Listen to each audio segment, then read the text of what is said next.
C'est à l'occasion du 3e anniversaire de la disparition des feux Étienne Tshisekedi de Wamulumba, initiateur de l'Union pour la démocratie et les progrès sociaux, que cette messe d'action de grâce a été dite en la cathédrale Notre-Dame Médiatrice, située en plein cœur du centre-ville de Matadi. En présence du gouverneur du Congo central, Atou Matouana, du commissaire provincial de la police nationale, le commissaire divisionnaire adjoint, Placide Nemongalusha, de plusieurs cadres et militants de l'UDPS et de nombreux anonymes, l'officier du jour, dans son homélie tirée de l'épître de Jean dans l'Apocalypse, a circonscrit les caractères significatifs de la date du 1er février qui marque la disparition de ce leader politique qui, durant toute sa vie, a mené un combat sans merci pour l'instauration d'un état de droit et de la démocratie en République démocratique du Congo.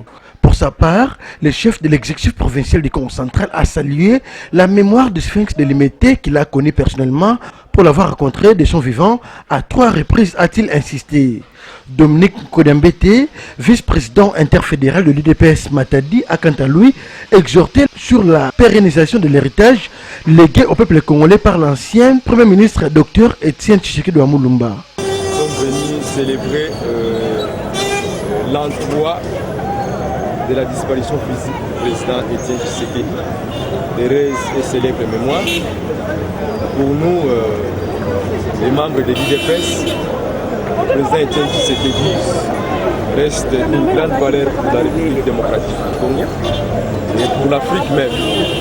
Parce que ça lit, si vous vous souvenez l'histoire du président Étienne Tshisekedi, depuis qu'il était déjà jeune, il avait des valeurs. Il avait déjà cette volonté-là de lutter pour les autres. Et au début de sa carrière politique, il a commencé avec le maréchal Mobutu. Quand il a constaté qu'il y avait déviationnisme politique, le président Tshisekedi s'était retiré. Et en 1982, ils ont créé l'UDPS au moment fort de la dictature de M. Mobutu.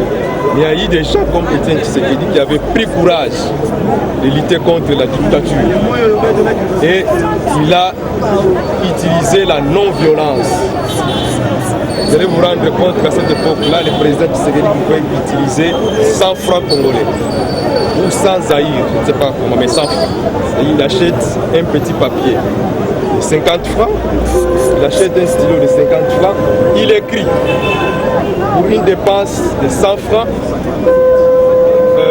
Les pouvoirs dictatoriaux étaient capables de mobiliser des millions et des millions de dollars pour détruire les écrits de 100 francs d'Étienne Tshisekedi. Et c'est grâce à lui qu'aujourd'hui le Congo est devenu une grande démocratie.